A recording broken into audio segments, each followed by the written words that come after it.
আমি প্রথমে যে বিষয়টা আসতে চাই, আমরা ঘৃণার রাজনীতি নিয়ে কথা বলবো, সেই আলাপটায় যাবার আগে কয়েকটি মামলার বিষয়ে একটু কথা বলতে চাইছি। বিশেষ করে আজকের যে ঘটনাটি আমরা দেখলাম, ধর্ম অবমাননার অভিযোগে বিএনপি প্রার্থী তুলির বিরুদ্ধে মামলা করা হয়েছে। আমি শাহরিয়ার কবির, আপনার কাছে প্রথমে আসতে চাই, আপনি কিভাবে দেখছেন? ধন্যবাদ আপনাকে। আপনার মাধ্যমে আপনার টিভি সমস্ত দর্শকদেরকে সালাম এবং শুভেচ্ছা, এবং আপনাদেরকেও সালাম এবং শুভেচ্ছা।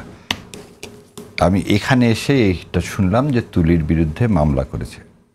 প্রথম জিনিস হচ্ছে, পলিটিক্যাল স্টেটমেন্টের এগেনস্টে মামলা হওয়া উচিত না। পলিটিক্যাল স্টেটমেন্ট মানে আমরা যেটাকে বলি, ধরেন পল্টন মাঠে আমরা অনেক কিছু বলি, অনেক আবেগতাড়িত অনেক কথা বলি, সেটাকে আপনি মামলা বা কোর্টের দোরগড়ায় পর্যন্ত নিয়ে যাবেন, কারণ এই মামলাগুলো টিকবে না। সো কেউ যদি এটাকে একটা রাজনৈতিক, কি বলবো আপনাকে, রাজনৈতিক কোনো অ্যাডভান্সের কারণে, কিছু সুবিধা লাভের কারণে করে, তাহলে বুঝতে হবে তার উদ্দেশ্যটা ভালো না। সো আমার পার্সোনাল ওপিনিয়ন, আমি এখানে যতটুকু শুনলাম এনসিপির কেউ নাকি করেছে, না কে করেছে, so I did not know about that one, but যদি কেউ করে থাকে এটা অবশ্যই নিন্দনীয়। যেমন এর আগে আমি বলেছিলাম যে একজন অধ্যাপিকা জাহাঙ্গীরনগর ইউনিভার্সিটির, ওনার বিরুদ্ধে একটা মামলা হয়েছিল, তখন আমি পার্সোনালি বলেছিলাম যে না, টক শোতে যদি এরকম করেন তাহলে তো বাক স্বাধীনতাটা বন্ধ হয়ে যাবে। আপনার যদি কোনো গ্রিভান্স থাকে, আপনি তার কাছে চিঠি দিয়ে বলেন যে এই জিনিসটা এটা সত্য না, ভবিষ্যতে আপনি বলবেন না। কিন্তু মানুষের বাক স্বাধীনতা হরণ করার জন্যে, যেটা গত 15 বছর শেখ হাসিনা করছে, সেই একই জিনিস যদি পুনরাবৃত্তি হয়, তাহলে তো আমাদের এই গণ অভ্যুত্থান বলেন আর বিপ্লব বলেন, এই বিপ্লবকে একটু ম্লান করার একটা অপচেষ্টা চলবে। এবং অবশ্যই ইলেকশনের আগে এই ধরনের কাজগুলো করা থেকে আমাদের বিরত থাকা উচিত। ওকে, তাহলে মামলাটা এই যে হয়েছে এখানে, সাইদ আব্দুল, আমি আপনার কাছে আসি যে আপনি আসলে কিভাবে দেখছেন, এটা কি আসলে কোনো উদ্দেশ্য প্রণোদিত মামলা কিনা? ধর্মীয় অনুভূতিতে আঘাত হানার অভিযোগে মামলা করা হয়েছে, কিন্তু সেক্ষেত্রে আমি একটু উদাহরণ আনতে চাই। যেমন আমরা এর আগে জামাতের প্রার্থী, পাবনা 5 আসনে জামাতের প্রার্থী ইকবাল হোসেন, তিনি একটি মন্তব্য করেছেন, নামাজ, রোজা, হজ, জাকাত, কালেমার চাইতে রাষ্ট্রের নেতা নির্বাচন করা সব ফরজের বড় ফরজ। আমরা আমির হামজার মন্তব্য সম্পর্কেও শুনেছি, জামাতে ভোট দিলে বেহেশত নিশ্চিত, এরকম কথাও আমরা শুনেছি। তো এই বিষয়গুলোকে আপনি কিভাবে দেখেন, যে আসলে এই ধর্মীয়, এটাও তো ধর্মীয় অনুভূতিতে আঘাত হানার মতোই কথা বলে আমারও মনে হয়। সো সেক্ষেত্রে হোয়াট ইজ ইয়োর স্টেক? ধন্যবাদ আপনাকে, আমার বিজ্ঞ দুইজন সমালোচক এবং যারা জিটিভির পর্দায় যারা এই টকশোটা দেখছেন। সবার আগে আমি বলি, এই মামলাটা যতটা না ধর্মের অবমাননার জন্য করা, তার চেয়ে রাজনৈতিকভাবে কাউকে একটু হেনস্থা করার জন্য যে কাজটা, সেই কাজটা করার জন্যই মূলত করা হয়েছে। সানজিদা ইসলাম তুলিকে নিয়ে বোধহয় যে ছোট্ট একটু কথা বলে রাখাটা জরুরি, কারণ নর্মাল একজনের বিরুদ্ধে মামলার আবেদন করার, সানজিদা ইসলাম তুলির বিরুদ্ধে মামলার আবেদন করার ভেতরে বেশ কিছু পার্থক্য আছে। সানজিদা ইসলাম তুলি হলেন সেই মানুষ, সুমন তার ভাইয়ের নাম, এবং সুমন ভাইকে গুম করা হয়, উনি আজ অবধি আর ব্যাক আসেন নাই। সানজিদা ইসলাম তুলি হলেন সেই নারী যিনি বাংলাদেশের স্বৈরাচারের একেবারে পিক আওয়ারে বসে থেকে এই ঢাকার বুকে স্বৈরাচারকে কাঁপিয়ে দেওয়ার মতো সবচেয়ে বড় পদক্ষেপগুলোর একটা মায়ের ডাক উনি চালু করেছিলেন, কন্টিনিউয়াসলি আন্দোলন সংগ্রাম চালিয়ে গেছেন, এবং তার জন্য আন্তর্জাতিক পরিমণ্ডলে স্বৈরাচারের এই যে নগ্ন রূপটা আরো বিকশিত হয়। শত বাধা অতিক্রম করেও কিন্তু উনি টিকে ছিলেন। আমরা ওদের মনে আছে যে 5 আগস্টের পরে এখন অনেক মানুষ অনেক জায়গায় কথা বলেন, অনেক হুম্বিতম্বি বহু মানুষই করা শুরু করেছেন অনেক জায়গায়, কিন্তু তার আগের বাংলাদেশের অবস্থাটা এইরকম ছিল না। সানজিদা ইসলাম তুলিয়াপাড়া যখন শাহবাগের সামনে দাঁড়িয়ে এই গুমের পরিবারদের নিয়ে যখন কথাবার্তা বলতেন, যখন কাজগুলা করতেন, তখন না খুবই অল্প মানুষের সাপোর্টটা পেতেন। একজন নারী হিসেবে বাংলাদেশে অনেক কাজ করা অনেক কঠিন, প্র্যাকটিক্যাল বাস্তবতায়, কিন্তু উনি দমে যান নাই। এবং সানজিদা ইসলাম তুলি, সে কিন্তু শুধুমাত্র দলীয়, যেমন তার ভাই বিএনপির রাজনীতিবিদ ছিলেন, সাজিদুল ভাই কিন্তু তার জন্যই শুধু অ্যাক্টিভিজম করেছেন, ব্যাপারটা এরকম না। তার প্ল্যাটফর্মটা ছিল দল মত নির্বিশেষে যারা গুম হয়েছে তাদের পরিবারকে কেন্দ্র করে বছরের পর বছর উনি এভাবে অর্গানাইজ করেছেন। দেখেন, তুলিয়াপা যখন বিএনপিতে নমিনেটেড হয়ে গেলেন, বিএনপিতে আসার পরে এমন অনেক মানুষকে আমি তাকে গালি দিতে শুনেছি, যারা হাসিনার আমলে বসে থেকে একটা প্রতিবাদও করেন নাই, কোনো কিছু করেন নাই, এবং অনেক ধরনের স্লাট শেমিং এর শিকারও তিনি হয়েছেন। এবং তুলিয়াপা যদি এই বিএনপির দ্বারা নমিনেটেড না হতেন, বিএনপির জন্য যদি ইলেকশনটা না করতেন, আমি বিশ্বাস করি এরকম কাজ অনেক ক্ষেত্রে হইতো না।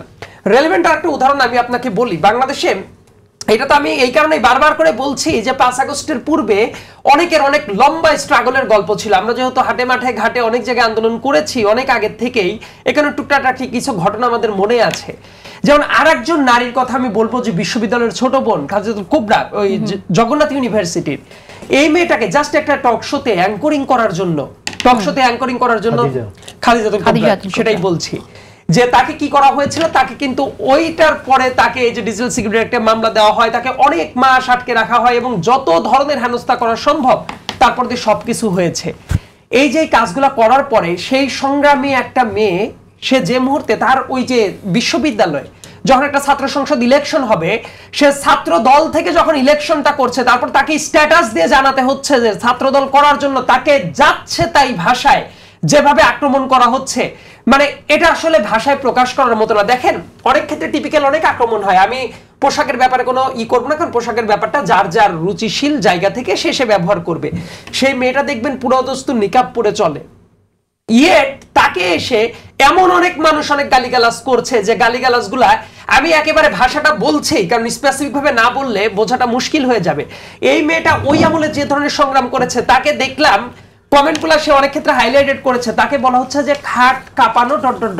মানে এত বাজে ভাষায় তাকে আক্রমণ করা হচ্ছে। সে আফসোস করে স্ট্যাটাস পর্যন্ত দিয়েছে যে সে এখন যেহেতু রাজনীতিতে সামনে চলে আসলো, এই জন্য তাকে যাচ্ছে তাই বলাটা জায়েজ। এই জায়গাটা আসলে প্রত্যেকজন নারীর ক্ষেত্রেই হচ্ছে। বাংলাদেশে দেখেন আমরা যারা পুরুষ মানুষ রাজনীতির সাথে টুকটাক ভাবে জড়িত বা বিভিন্নভাবে এঙ্গেজড হই, আমাদের অনেকেই গালিগালাজ করে, কিন্তু সেটা গালিগালাজ আর কোনো নারী, সেটা যে দলেরই হোক, দেখবেন যে এনসিপি নারীদেরও গালিগালাজ করা হচ্ছে, ছাত্র দলের অনেক নারী নেত্রীকে ঢাকা বিশ্ববিদ্যালয়ের ব্যাপকভাবে গালিগালাজ করা হয়েছে, খালেদাকে গালাগালি করা হচ্ছে। এই যে সানজিদা ইসলাম তুলি, তারা যদি এইভাবে রাজনীতিতে না আসতো, ইন পার্টিকুলার ওই যে বিএনপিতে এসেছে, এখন তাদেরকে আরো অনেক ভাবে গালাগালি করাটা যাচ্ছে। এনসিপিতেও কেউ কেউ ছিল, তাদেরকে গালিগালাজ করা যাচ্ছে। এই গালিগালাজ মূলত কারা করে সায়েদ? এই জায়গাটা যারা করছে তাদের তো খুবই ক্লিয়ারলি বোঝা যাচ্ছে তাদের পলিটিক্যাল অপোনেন্টরা। আমরা তাদের মেরিট নিয়ে আলোচনাটা করুক, রাইট? মেরিট নিয়ে যদি আলোচনা করে ফেয়ার এনাফ, আপনি পলিটিক্সে নেমেছেন, আপনার পলিটিক্যাল প্রত্যেকটা বক্তব্য নিয়ে আলাপ আলোচনা সমালোচনা হতেই পারে, কিন্তু যখন এইভাবে টার্গেটটা করা হচ্ছে সেটা অত্যন্ত নিন্দনীয়। কিন্তু এই নিন্দনীয় জায়গাগুলোতে যে ধরনের স্ট্যান্ড নেওয়ার দরকার ছিল, অনেক জায়গায় অনেক কথাবার্তা বললেও দেখা যায় যে এই জায়গাটা থামানোর চেষ্টা করা হয় না। সো এটা দলমত নির্বিশেষে আমাদের সবার অ্যাড্রেসটা করা জরুরি। এইবার আসি তুলিয়াপার ব্যাপারে।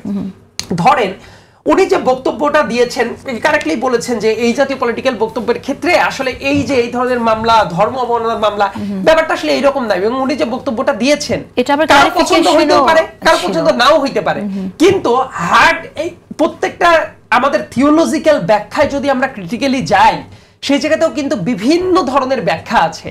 দেখবেন যে অনেক সবাই মুসলমানদের ভেতর এক এক তরিকার মানুষ এক এক রকম নাই।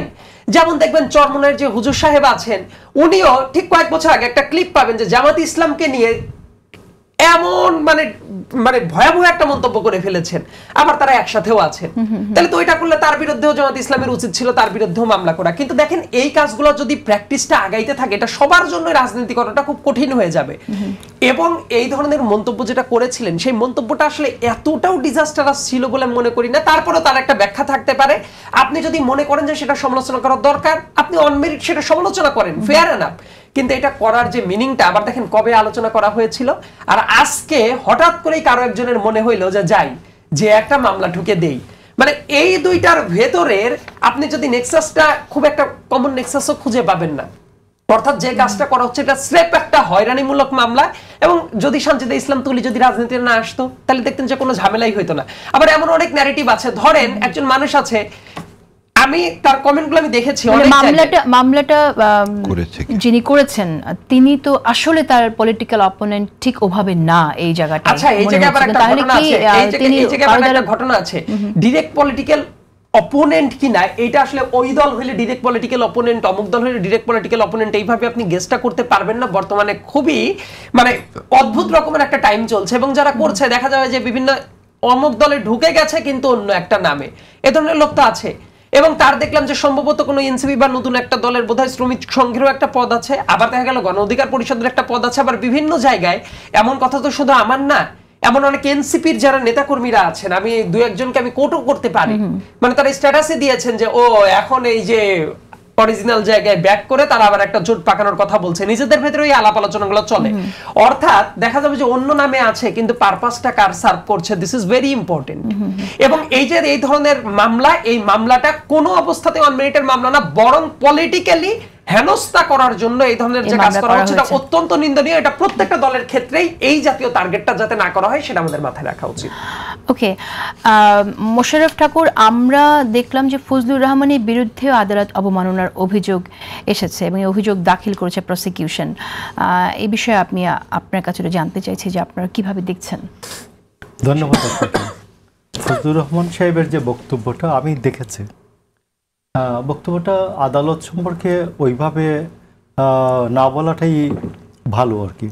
আমি যদিও প্র্যাকটিসিং লয়ার না, আইন পড়াই, তো সেই ক্ষেত্রে আমরাও আদালত সম্পর্কে অবজারভেশন বলি। আদালত সম্পর্কে অবজারভেশনটা হচ্ছে যে রায় হয়ে যাওয়ার পরে আপনি ক্ষুব্ধ হতে পারেন, ক্ষোভ প্রকাশ করতে পারেন, অসন্তোষ প্রকাশ করতে পারেন, বাট আদালতের প্রসিডিউর নিয়ে আপনার যে আপনি তাকে কমেন্ট করতে পারেন না। তো ওইটাই ধরেন আমাদের এখানে প্র্যাকটিসিং লয়ার আছেন আমাদের কবির সাহেব, উনি আরও ভালো বলতে পারবেন। তো সেই ক্ষেত্রে আমি মনে করি যে ফজলুর রহমান সাহেবের বক্তব্যটা উনি একটু বেশি মাত্রায় বলেছেন। আমি এটুকুনি বলবো, একটু বেশি মাত্রায় উনি বরঞ্চ ক্ষুব্ধ হয়তো প্রকাশ করতে পারতেন, রায় সম্বন্ধে বলতে পারতেন এটা সঠিক হয় নাই বা এটা অতিরিক্ত হচ্ছে। তিনি তো একটি দলকে প্রতিনিধিত্ব করেন, এই দলে তিনি মনোনীত প্রার্থীও নির্বাচনের জন্য। তো তিনি যখন এই কথাগুলো বলছে, বিএনপি আসলে কিভাবে দেখছে? না, আমি আপনাকে বলি যে এই বিষয়গুলি আমরা যে বাইরে যে কথাগুলি বলি, আমাদেরকে তো দল এইভাবে এইসব নিয়ন্ত্রণ করে না। তো যেমন ধরুন আমি এখানে বলছি অনেক কথাই আমার ব্যক্তিগত হবে, আবার অনেক কথা আছে যেগুলো পার্টির ডিরেকশন বা পার্টির ফ্রেমের মধ্যে আসে।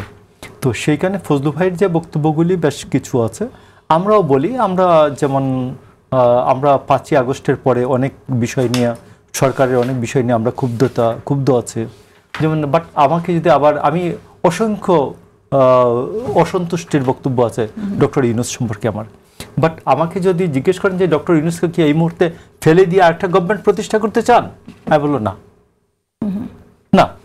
তো এইটা হচ্ছে যে একটা সীমা থাকবে। তো সেখানে ফজলু ভাই আমার মনে হয় যে একটু বেশি বলছেন আর কি। তো এত বেশি না বললে ভালো। আচ্ছা, আমি এস এম শাহরিয়ার কবির, আমি আপনার কাছে একটু শুনতে চাই যে ফজলুর রহমানের বিরুদ্ধে যে আদালত অবমাননার অভিযোগটা এসেছে এবং আদালত নিজেই এটা উদ্যোগী হয়ে করেছে ট্রাইব্যুনাল, তো সেই জায়গায় আপনি আপনার ওপিনিয়ন কি, মতামত কি, এটা কি আসলে জরুরি ছিল কিনা? ধন্যবাদ। দেখেন, কারণ আরো অনেকেই করছে কিন্তু মন্তব্য, মানে মামলা করতে গেলে কতজনের বিরুদ্ধে করবেন আপনারা? আচ্ছা, কথাটা হচ্ছে আমি ঠাকুর ভাইয়ের সাথে একমত, এবং আমি যে মতামতটা এখন দিব এটা হচ্ছে ফজলু সাহেব বিএনপির কোনো কর্মী বা বিএনপির কোনো নেতা বা একজন নমিনেটেড পার্সন এই হিসাবে দিব না। আমি ফজলুর রহমান সাহেব নিজেকে সবসময় একটা আইডেন্টিক্যাল করতে চাচ্ছেন, ওনার একটা নিজস্ব এজেন্ডা আছে, এবং সেই নিজস্ব এজেন্ডার জন্যে, যেমন আমি সেদিন কোর্টে বসেছিলাম, আমি কিছুদিন আগে একটা কথা বলেছিলাম যে শেখ হাসিনার লয়ার হওয়ার জন্য আমাদের একজন বর্ষিয়ান সিনিয়র লয়ার জেডাই খান পান্না দরখাস্ত করেছিলেন। জেডাই খান পান্না খুব ভালো মতো জানতেন যে একটা fugitive did not have any rights, তিনি ডিফেন্স কাউন্সিল হতে পারতেন, যেটা আজকে হয়েছেন সেক্ষেত্রে তখনও কিন্তু ডিফেন্স কাউন্সিল হিসাবে দরখাস্ত করলে হতে পারতেন, কিন্তু পার্টিকুলারলি যে ফিজিটিভ তার পক্ষে দাঁড়ানোর কোনো সুযোগ নাই। তো জেনে শুনে যখন করবেন তখন বোঝা যাবে যে আপনার কি, আপনার মনটা পরিষ্কার না। ইকুইটিতে একটা বলে, if you did not come with clean hand, law will not assist you. ঠিক সেরকম আপনি যদি ক্লিন হ্যান্ডে না আসেন, তখন আমি বলছিলাম আমার একটা কথা, জেডাই খান পান্না সাহেব জাসদ করতেন। সো জাসদের এত লোককে 72 থেকে 75 সাল পর্যন্ত 22,000 লোককে মেরে ফেলে দেওয়া হয়েছে, এবং এই রেকর্ডের সাধারণ শিকদারকে মেরে ফেলে দেওয়া হয়েছে। আমি বলেছিলাম যে ওনার উচিত বরং সেই সময়ের এই ভিকটিম পরিবারগুলোর পক্ষে মামলা ফাইল করা, যাতে এইটাও তো মানবাধিকার লঙ্ঘন এবং এটাও ক্রাইম এগেনস্ট হিউম্যানিটি। কোর্টের কথা বলতেছিলাম এখানে, আমি বসে আছি, উনি করলেন কি, পান্না সাহেবকে খোঁচা দিলেন, দিলে আজকাল তো অনেকে টক শোতে আপনার বিরুদ্ধে বলে, এরা সব ভুলে গেছে যে আমরা এখনো মরে যাইনি। কথা হচ্ছে যে আপনি একটা কথা বলবেন, কেন বলবেন? আপনার রাইট টু আপিল আছে।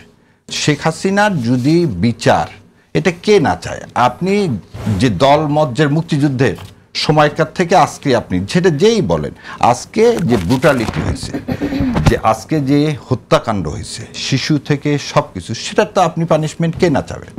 উনি যদি বলেন তার পানিশমেন্ট কোথায় করতে হবে? তাহলে আজকে কেন উনি এই কথা বললেন? যখন 2009 সালে এই বিচারটা শুরু হলো তখন কেন উনি বললেন না যে এই স্কাইপি কেলেঙ্কারির পরে যখন একজন জাজেস বলতেছে আইনমন্ত্রী আমাকে নির্দেশ দিচ্ছে একটা রায় লাগবে, তখন কেন তিনি এর কথা বললেন না? যেমন আবার আরও একটা দুঃখজনক, আমরা আজকে যখন কথা বলতেছি আপনি হয়তো জানেন যে গতকালকে ইংল্যান্ডের হাইকোর্ট মঈনুদ্দিন সাহেবকে ক্ষতিপূরণ দিয়েছেন, কারণ তাকে তার বিরুদ্ধে একটা চার্জ নিয়ে আসা হয়েছিল যুদ্ধ অপরাধী, যেটা আজকে প্রমাণ হয়েছে সে যুদ্ধ অপরাধী না। তাহলে আপনাকে তো, আমি যদি এখন এটার ভিন্নতা থাকতে পারে, আমাকে কি করতে হবে যে না এই রায়টাকে সম্মানের সহিত আমি মেনে নিতে পারছি না, আমি আপিল করব। বাট আমি যে বলতে পারবো না যে ইংল্যান্ডের হাইকোর্ট এটা কোনো কোর্টই না, যে আইনের দ্বারা করছে এটা এই আইনের দ্বারা, তাহলে হবে কি ওখানে যত ধরনের বিচার হবে আপনি সব বিচারকে প্রশ্নবিদ্ধ করবেন। তো উনি কি এজেন্ডা নিয়ে এই ইন্টারন্যাশনাল ক্রাইম ট্রাইব্যুনালকে প্রশ্নবিদ্ধ করতে চাচ্ছে? তাহলে তার নিশ্চয়ই একটা এজেন্ডা আছে। আর এই এজেন্ডা কি? তাহলে সে বিএনপির মধ্যে থেকে রয়ের এজেন্ডা বাস্তবায়ন করতেছেন, তিনি ইন্ডিয়ার এজেন্ডা বাস্তবায়ন করতে। কারণ শশী থারুররা ওপারে যে কথা বলতেছেন, এপারে আমরা দেখতেছি ফজলুল সাহেব সে কথা বলতেছেন। এটা আমার সময় শেষ করে আপনার সাথে আপনি বলেন, আমাকে আমার কথা বলতে দেন, কারণ একটা একটা করে আমি আপনার সব দেখাচ্ছি। ফজলুল হক সাহেব নেভার ওন দিস কান্ট্রি, উনি এই দেশে ডিস্টেবিলাইজড হোক সেজন্য সে সবসময় একটা চেষ্টা করে যাচ্ছে, তার একটা না, তার এরকম শয় সেজন্য বিএনপি তাকে শোকজপন্ত করেছিল, সে শোকজপন্ত উইথড্র করছে। So that is an apparent proof যে এই ভদ্রলোক দেশে একটা ডিস্টেবিলাইজ চাচ্ছে। আমরা যে স্বাধীনতার যে মানে প্রাণ শক্তিকে ধারণ করি সেটা কি? একটা নতুন বাংলাদেশ, একটা স্টেবিলাইজ বাংলাদেশ। এবং আপনার আজকের এই দেখেন ঘৃণার রাজনীতি ছেড়ে আমাদেরকে কিসের রাজনীতিতে আসতে হবে? একটা কনসেনসাসের রাজনীতি আসতে হবে, যেটা মরহুম শহীদ প্রেসিডেন্ট জিয়াউর রহমান চালু করেছিলেন, বহুদলীয় গণতন্ত্র। কথার প্রসঙ্গে প্রথমে বললাম তুলি বিষয় নিয়ে, যে হ্যারাসমেন্ট করার রাজনীতি থেকে সরে আসতে হবে এবং বিনা কারণে আপনি একজনকে এটা স্টিরিওটাইপিং করতে পারেন না। আপনি সম্মান কিন্তু আসলে কি আমরা হ্যারাসমেন্টের জায়গা থেকে রাজনীতি থেকে সরে আসছি কিনা সেই জায়গাটাও একটু কথা বলার দরকার। কিন্তু প্রবণতাগুলো আমরা যেরকম দেখি, যেমনটা আমি শুরুতে বলেছিলাম যে অনলাইনে যেভাবে, এবং এখানে সাইদ আব্দুল্লাহ একজন অনলাইন অ্যাক্টিভিস্ট, সাইদের অভিজ্ঞতা থেকে সাইদ বলেছে, আমরাও দেখতে পাচ্ছি যে যেভাবে আক্রমণ করা হচ্ছে সেই বিষয়টা নিয়েও যদি আমরা কথা বলি তাহলে চিত্রটা আসলেই খুব দুঃখজনক। আমি এই প্রসঙ্গে, এই মামলা প্রসঙ্গে সাইদ আব্দুল্লাহ আপনার একটু মন্তব্য নিয়ে আমি একটা বিরতিতে যাব। ফজলুর রহমানের বিরুদ্ধে যে মামলা হয়েছে, আমার কাছে যেটা মনে হচ্ছে যে দেখেন এই টাইমে এমন অনেক প্রসিডিউরের দিকে আমাদের আগাতে হয়েছে ডক্ট্রিন অফ নেসেসিটির ভিত্তিতে, সেই জায়গাগুলোকে নিয়ে না আমরা একটা সবসময় যদি মনে করি আমরা একদম হার্ড রুল ধরে আগাবো, সেটা একটু প্রবলেমেটিক হয়ে যায় অনেক জায়গাতে। বরং এই ধরনের ট্রাইব্যুনাল তো একটা দরকার অবশ্যই ছিল, কারণ যে ধরনের ক্রাইম এগেইনস্ট হিউম্যানিটিটা যেটা ঘটেছে সেটার বিচারটা করতে হবে না? সো এইটার ব্যাপারে এক্সট্রিমলি ক্রিটিক্যাল থাকা উচিত না। আবার ধরেন এই ধরনের মন্তব্য, বিচ্ছিন্ন মন্তব্য কিছু কিছু যদি আসে, আপনি এই সার্কামস্টেন্সেস যদি বিবেচনায় নেন, বর্তমান সার্কামস্টেন্সেস বিবেচনায় নিলে এইটাতে অনেক বেশি রিয়াক্টিভ হয়ে যাওয়াটাও দেখা যাবে যেটা কাউন্টার প্রোডাক্টিভ হয়ে যেতে পারে।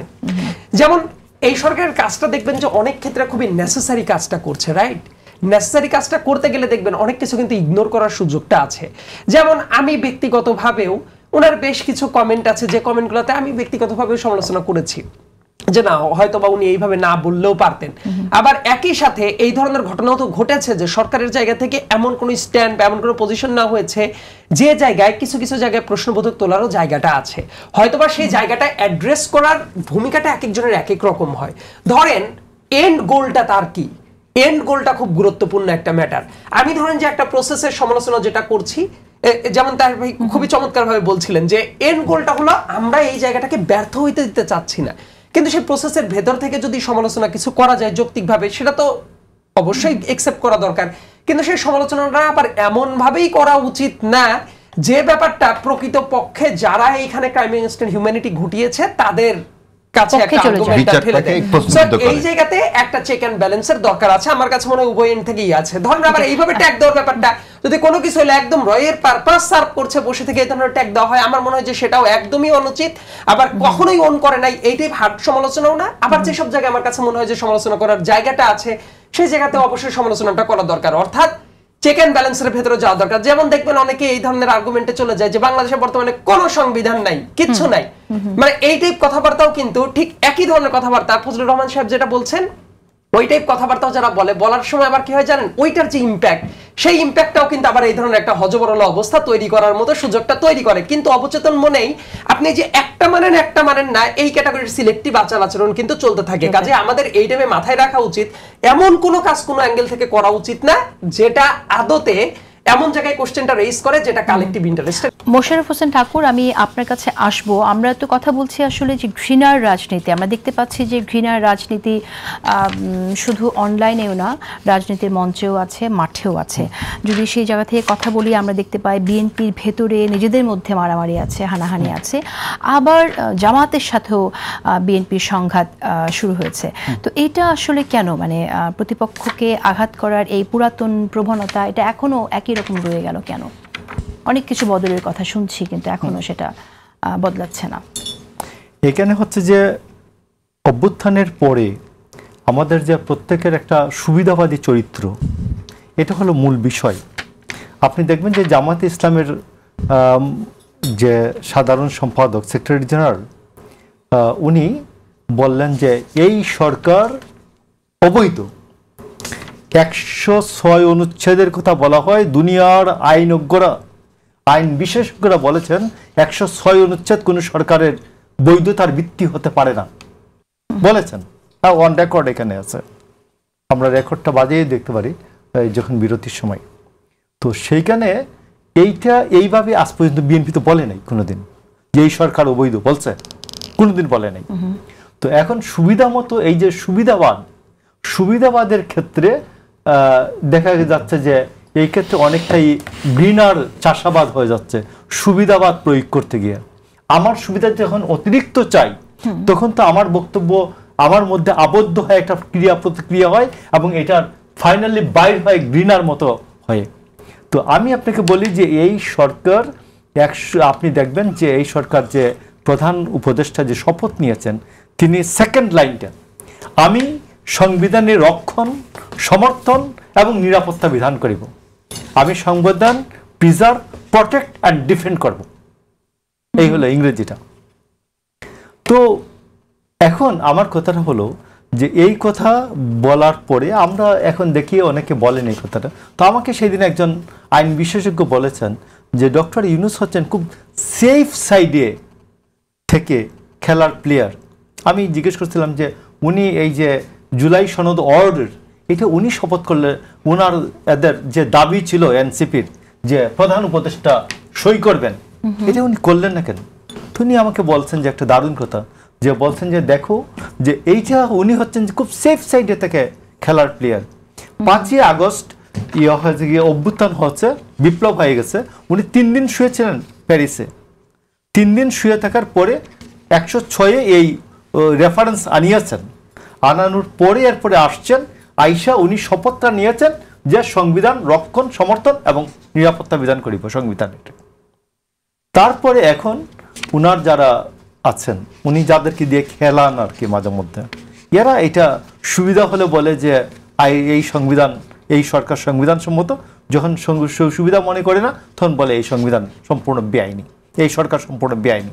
তো এই জন্য আমি আপনাকে বলছি যে এইসব যখন উল্টাপাল্টা কথাবার্তা বলতে গিয়ে এটা হচ্ছে, এটা না, কিন্তু ওটার সাথে ধরেন 106 এর অধীনে সরকার গঠিত হয়েছে, সেটা সংবিধান অনুযায়ী হয় না। আপনি যে ব্যাখ্যাটা দিচ্ছেন 106টা আমরা শুনেছি, এটার সাথে এই যে অন্তর্কোন্দল, তারপর আপনার জামাত বিএনপির সংঘর্ষ, এটার কি সম্পর্ক? জামাত বিএনপির সংঘর্ষ, জামাত এখন মনে করে যে বিএনপি মাঠে প্রধান প্রতিদ্বন্দ্বী। তো এটা আমাদের বিএনপিও কি তাই মনে করে? বিএনপি আমরা কি জামাতকে ওইভাবে এই গালিগালাজ করছি?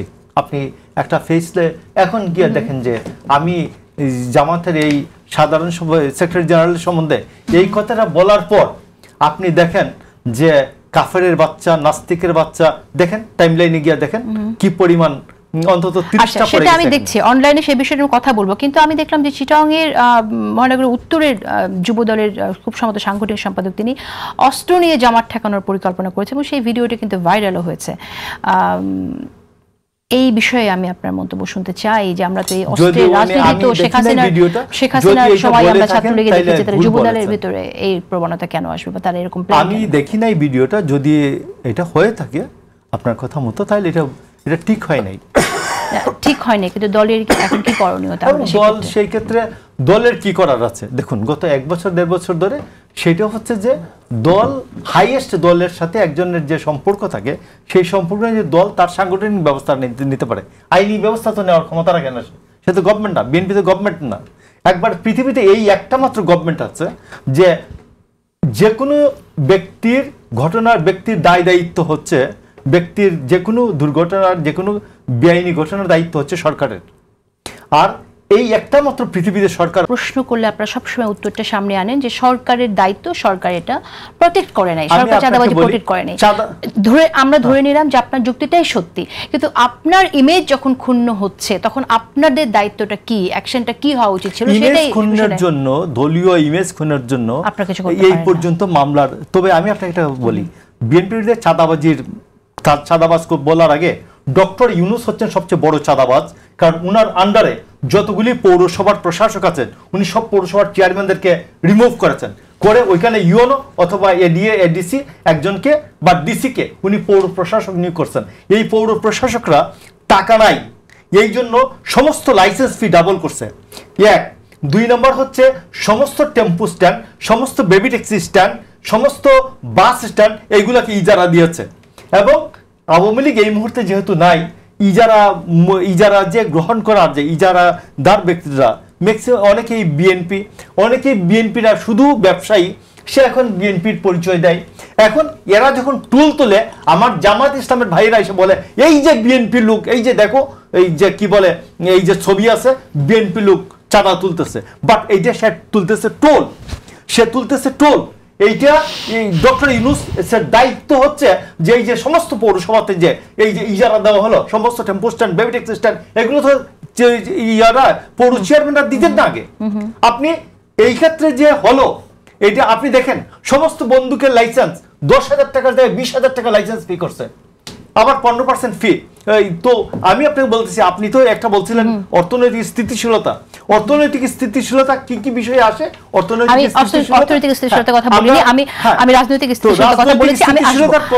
আমি আপনাকে বলছি, প্রথম মামলাটা চাঁদাবাজির মামলাটা ডিসি সাহেব ইউনো সাহেবদের বিরুদ্ধে মামলাটা হওয়া উচিত, কারণ এরা এখানে যে ইজারা দিয়েছে, ইজারার থেকে যে টুল তুলবে ইজারাদাররা, এটাকে যদি চাঁদা বলা হয় তাহলে তো ইউনো ডিসিদের মালিক হচ্ছে বা আব্বা হচ্ছে ডক্টর ইউনূসের বিরুদ্ধে চাঁদাবাজি। আমি আসবো আপনার কাছে আবারও। আমি এস.এম. শাহরিয়ার কবির, ঠিক একইভাবে আপনার কাছে প্রশ্ন করব যে জামাত কর্মীরা যে সংঘর্ষে জড়িয়ে যাচ্ছে এটা কেন হচ্ছে? আপনারাও তো এর আগে আমরা শুনেছি এই কথাটা যে মজলুম আবার জালেম হয়ে যাচ্ছে, ঠিক তাই হচ্ছে কিনা আপনার কাছে শুনবো। এছাড়াও অনলাইনে আমরা যেভাবে দেখি যে আওয়ামী লীগ যেভাবে আগে গালিগালাজ করতো, বট বাহিনী দিয়ে মেশিন চালিত কমেন্টস যেগুলো আসতো, এখন আমরা শুধু তাই না, আমরা অর্গানিক্যালিও অনেককে দেখছি যে একদম যেন কাজ এটা যে একজন ব্যক্তি 10টা অ্যাকাউন্ট করে ঝাঁপিয়ে পড়ে গালি দেওয়া। সো এটা আপনার মাঠের অস্ত্রের চেয়ে এই অস্ত্রটাকে, উইপেনটা তো কোনো অংশে কম না, একটা মানুষকে আপনি জবান বন্ধ করে দিতে চাইছেন, তাহলে এই রাজনীতিটা জামাত ইসলাম কেন করছে? আচ্ছা, প্রথম উত্তরে আপনার এই লাস্টের উত্তর থেকে হয়তো দাও, এই কেন জামাত করছে এই কথাটা বলতে গেলে এখান থেকে শুরু করব। আচ্ছা, শুরু করি। আমার জীবনের দ্বিতীয় টকশো ছিল খালেদ মহিউদ্দিনের সাথে। তখন তো আমার এই পেজও ছিল না, আমি এগুলোর মধ্যে ইনভলভও ছিলাম না, এবং কিভাবে কি করতে হয় এগুলো জানাও ছিল না। সো এই যে এখন যেমন আমরা করতেছি ওটা তো অনলাইনে, কারণ আমি তো সামনে স্ক্রিন দেখতে পাচ্ছি। সো স্ক্রিনে আসলো, আমার সাথে সেদিন ছিলেন হচ্ছে আর একজন কো-আলোচক, তো আমরা দুইজন কথা বলতেছি, ওনার সাথেও কথা বলতেছি, এবং একটা কমেন্ট আসছে। আমি মিস্টেকেনলি আমি বলে দিয়েছি যে ওনাকে তো অমুকে এই কথাটা বলতেছে, যেটা আমার বলা সেদিন উচিত হয়নি। আমি যদি আজকের মতো ম্যাচিউর হতাম আমি কিন্তু বলতাম না এই কথাটা। আমার কাছে মনে হয় যারা এই যে তখন আপনি কিছুটা ইম্যাচিউর ছিলেন। হ্যাঁ, অবশ্যই ইম্যাচিউর, কারণ এই মানে সরাসরি এই কথাগুলো বলা বা এটাতে আসা, আপনাদের মতো অত অভিজ্ঞতা আমার নাই, জ্ঞানও সীমিত। সেই কারণে তখন দেখলাম যে একটা জিনিস পরিলক্ষিত হলো, খালেদ মহিউদ্দিন সাহেব চট করে পিক করে ফেললেন জামাতের লোকেরা এটা বলতেছেন। আপনি কিভাবে শিওর হলেন জামাতের লোকেরা এটা বলি? আমি কিভাবে বলতেছি আপনাকে, আমার এখন ফলোয়ার প্রায় 2.5-3 লক্ষ। প্রতিদিন শুনতে হয় আমার বাবা মার জন্ম নিয়ে, আমার জন্ম তো পরেকার কথা, আমার বাবা মার জন্ম নিয়ে, আমার জন্ম নিয়ে, এবং আমি কি এখন বলবো যে এইগুলো আওয়ামী লীগ করতেছে বা বিএনপি করতেছে? আমি জীবনে বলবো না। যারা এটা করছে তারা অসুস্থ, দে আর মেন্টালি সিক। এবং এটা সেটা জামাত হোক, বিএনপি হোক, আওয়ামী লীগ হোক, এটা কোনো দিন মেন স্ট্রিমের কোনো পলিটিক্যাল পার্টির, আপনি আমার বোন, আপনি আমার মা, আপনার সঙ্গে কেন আমি বাজে কথা বলবো? গঠনমূলক যদি কোনো কথা হয়, আমার কথা দেখেন যে প্রতিটা জিনিসে খালি গালিগালাজ হয়। আমার এই কথাটা রং বা এইটা একটা উদ্ধৃতি দিয়ে কোনো বই দিয়ে যেটা আপনি রং বলতেছেন এটা আসে না কিন্তু সবসময়। তাহলে এই লোকগুলো কি মানসিকভাবে কি বিকৃত? তো মানসিক বিকৃত যারা, তাদেরকে নিয়ে একটা রাজনৈতিক দলের পার্টিকুলারলি যদি বলা যায় না জামাত ইসলাম করতেছে, এইভাবে আইডেন্টিফাই করা, না জামাত ইসলাম, না বিএনপি, না আওয়ামী লীগ, এবং আওয়ামী লীগ স্বৈরাচার হলেও বলতেছি, এইভাবে আইডেন্টিফাই করাটা আমি ব্যক্তিগত মনে করি এটা তো আইডেন্টিফাই করতেই হবে। আপনি একটা প্রবলেমকে ইগনোর করতে পারবেন না। এটাকে আমি একটু বলি, আমি একটু বলি আপনাকে আগে শেষ করে। আপনি একটু আগে বলছেন না 10টা কি করতেছে, ফেক আইডি তৈরি করতেছে, ফেক আইডি তৈরি করতেছে। যেমন আমার কাছে আমি দেখতে পাচ্ছি যে লেখা আছে ইসলামী ছাত্র শিবির, কিন্তু সে যে কথাগুলো বলতেছে আমি জানি যে এটা ইসলামী ছাত্র শিবির এরকম কথা বলতে পারে না, আমাকে গালি দিচ্ছে, কিন্তু আমার কথাটা যাচ্ছে জামাতের পক্ষে। আমি একদম উদাহরণ দিচ্ছি, জামাতের পক্ষে যে কথাটা যাচ্ছে সেখানে ইসলামী ছাত্র শিবিরের ওখানে এসে বলতেছে আমাকে কি রাজাকার, আমি পাকিস্তানের দালাল। So can you believe it যে এটা জামাত ইসলাম আমাকে বলতে পারে? এটা আমি খুব এক্সেপশন, আপনি যেটা বলছেন এটা একদম এক্সেপশন, কারণ অনেকগুলো দেখাতে হবে। এজন্য বলতে এটা নিয়ে তর্ক না করে। আচ্ছা, দ্বিতীয় কথাটা মানে এই বিষয়টা খুবই গুরুত্বপূর্ণ, যেহেতু আপনি প্রসঙ্গটা নিয়ে এসেছেন। আমি একটু বলি আপনাকে, আরেকটু উত্তর দিও না, কিভাবে আমরা টের পাই, আপনি যে বললেন যে কে করছে কিভাবে টের পাই। আমার ক্ষেত্রে আমি দেখেছি যে যখন এই পেজগুলোতে যাওয়া হয়, সেই পেজগুলোতে এটা একা মানুষের পক্ষে এত গালি এটা দেখা সম্ভব না, এবং আপনার সহযোগিতা লাগবে কারো না কারো যে কারা এটা করছে।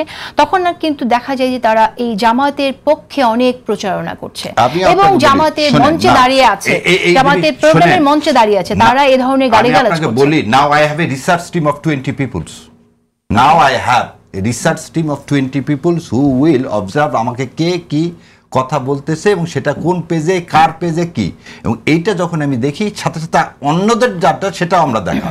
সো আমার ধারণা আপনি যে রিমার্কটা করলেন, আমি মানে শ্রদ্ধার সাথে বলছি এটা একটা ভুল ধারণা, এবং এই ধারণাটা করা উচিত হবে না। এটা করলে ভেদাভেদ বাড়বে, কারণ যারা মানসিক অসুস্থ they never belongs to a political party. আপনি জামাতে ইসলামের আইডিওলজি, কোরআন সুন্নাহকে আইডিওলজি, একটা মুসলমান হিসেবে আর একটা লোককে এটা গালি দিতে পারে। তাহলে এই যে আমরা এতবার বলি, কিন্তু জামাতের কোনো নেতা এটা কোনো তাদের ক্যাম্পেইনে আমরা দেখি যে ঘরে ঘরে তালিম দিচ্ছে, মহিলা কর্মীদের ঘরে ঘরে যাওয়া হচ্ছে, বা আপনাদের মসজিদে বিভিন্ন প্রোগ্রাম হচ্ছে, কোথাও কেন এই কথাটা বলা হয় না যে আপনারা এভাবে গালি দেবেন না? জামাত ইসলামীকে প্রশ্ন করলেই তো আপনার কেউ ইসলাম বিদ্বেষী মনোভাব রাখছে না। আপনাকে আমি আজকে একটা দাওয়াত দিই, নেক্সট তালিমের অনুষ্ঠানে আপনাকে দাওয়াত দিব ইনশাল্লাহ। আপনি যে দেখবেন যে ওখানে মানুষকে কি শেখানো হয়, এবং সেখান থেকে যদি আপনি শিখে বের হয়ে আসেন। একটা জিনিস শোনেন, আমরা তো লেখাপড়া সবাই করে আসছি না, ভালো খারাপ তো এর মধ্যে থেকে হচ্ছে। আমি তালিম দিয়ে আপনাকে সব বললাম কোনটা ঠিক কোনটা ঠিক না। আমি ওখান থেকে আপনি বের হয়ে এসে, যদি আমি বলতেছি বের হয়ে এসে যদি আপনি মানুষ হন আপনি করবেন না। এবং আমি 100% প্রিটি শিওর যে দোজ হু বিলিভস ইন আল্লাহ এবং যারা মুসলমান তারা এই ধরনের কাজ করা উচিত না। আচ্ছা, তারপরে যদি কেউ করে থাকে সেটা তার পার্সোনাল করা। আর আমি এই প্রসঙ্গে আমি আসবো আপনার কাছে। এই প্রসঙ্গটা আমি সাইদ আব্দুল্লাহর মন্তব্য নিতে চাইছি এই প্রসঙ্গে। সাইদ আব্দুল্লাহ, আপনি কি মনে করেন যে আমরা আসলে ইগনোর করতে পারি কিনা এই অসুস্থ সংস্কৃতি থেকে আমরা কি করে বের হতে পারি? এই ব্যাপারটা আমাদের ইগনোর করা একদমই উচিত না, কারণ আমি তো ব্যক্তিগতভাবে অনেকগুলা বছর যাবত অ্যাক্টিভিজমের সাথে জড়িত ছিলাম। শেখ হাসিনার আমলে বসে থেকেও আমি শেখ হাসিনার রেজিমের বিরুদ্ধে খুবই অ্যাক্টিভলি পার্টিসিপেট করেছি। আন্দোলনও যেমন, আন্দোলনের জায়গার পাশাপাশি অ্যাক্টিভিজমের জায়গাতেও তেমন। ওই জায়গাতেও ছিল আওয়ামী লীগের লোকজন বেশ বাজে বাজে কিছু মন্তব্য করত।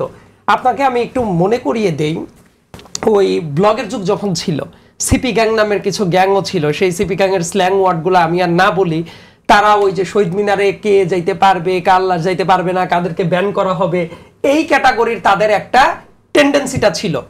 এবং ওই জাতীয় জিনিসপত্র আমরা তো ফেস করেছি, কারণ অনেকেই নতুন নতুন এই জায়গায় এসেছে, কিন্তু আমরা যেহেতু ওই আমলেও কিছুটা করেছি, করার কারণে দুই জায়গার ভেতরে একটা পার্থক্য করার মতো জায়গাটা তৈরি হয়। কিন্তু ওই জায়গাতেও অনেক ক্ষেত্রে যেটা হইতো, ডিরেক্ট কি এই বেশি কথা বলা হচ্ছে, সাইজ করে ফেলবো, অমক করবো তমক করবো। ঠিক 5 আগস্টের পরে এসে এই কালচারটা অন্যরকম রূপ নিয়েছে, এবং সেটা যে কেউ যে কোনো অ্যাক্টিভিজমের সাথে যারা জড়িত ছিল তাদের কাছে জিজ্ঞেস করলে এই এক্সপিরিয়েন্সটা পাবেন। এতটা ভয়ঙ্কর অবস্থায় যে কমেন্টের বট আইডি ক্রিয়েট করে গালাগালির যে জায়গাটা অন্যটা, এইটা কিন্তু হাসিনা রেজিমে হুমকি ধামকি ছিল বা এটা ছিল, এটা কিন্তু এই লেভেলে বাড়ে নাই। আমি তো দুইটা রেজিমেরই দুইটা সময়েরই তো আমি নিজেই তো সাক্ষী। কিন্তু এর জন্য কোনো পলিটিক্যাল পার্টিকে পার্টিকুলারলি দায় করা যাবে না। অবশ্যই আমি এটা বলি, পলিটিক্যাল পার্টির জায়গাটা কি জানেন? পলিটিক্যাল পার্টির জায়গাটা হলো দায়িত্বশীল ব্যক্তিরা এটা কিভাবে অ্যাড্রেস করছে। আমরা যদি এখন বলি না পলিটিক্যাল পার্টিদের কোনো দায় নাই, কোনো কিছু নাই, অবশ্যই দায় আছে, ক্লিয়ার লিমিটস এই যে অবশ্যই দায় আছে, এবং আমরা সেটা করছি। ওইজন্য বোনকে বললাম যে তারবিয়াতে প্রোগ্রামে গেলে দেখবেন যে এগুলো করা হয় না। উনি ওই প্রোগ্রামের কথা বাদ, এই যে আপনি প্রথমে যে বললেন না যে পলিটিক্যাল পার্টিদের এইভাবে আনা যায় কি যায় না, কিন্তু আপনি কিন্তু এখন পরবর্তীতে আপনি না আমি বলে দিচ্ছি এটা একটা দায়িত্ব, এবং আমি সেটা বলে দিচ্ছি। এবং দেখেন আমরা একমত থাকি। এবং আমি একটু শেষ করি প্লিজ আমার টার্ন। তার মানে আপনি এই যে বললেন যে পলিটিক্যাল পার্টির দায়টা আছে, এই পয়েন্টে আমিও একমত, আপনিও একমত, সবাই একমত। এই জায়গাটা থাকার পরে আমরা যদি এই জায়গায় দায়িত্বশীল ভূমিকাটা রাখি প্রত্যেকেই, আমরা যদি মনে করি যে প্রত্যেকের একটা কমন গ্রাউন্ড থাকা দরকার, যে তোমরা সমালোচনা করতে পারো, কিন্তু সেই সমালোচনাটা এই যে গালিগালার যে জায়গাটা, এইটা হওয়া উচিত না। আমি তো বললাম সেদিন আমি ওই যে জগন্নাথ বিশ্ববিদ্যালয়ের যে আমাদের যে বোন যাকে ডিএসের আওতায় তুলে নিয়ে যাওয়া হয়েছিল, কি নিপীড়নটা চালানো হয়েছে, সে পরিপূর্ণ নেকাবি একটা মেয়ে, সে পরিপূর্ণ নেকাবি একটা মেয়ে, এবং তাকে যে কমেন্টটা করা হয়েছে সেটা প্রমাণটা আছে, দেখবেন যে খাট কাঁপানো যোদ্ধা লেখা হচ্ছে।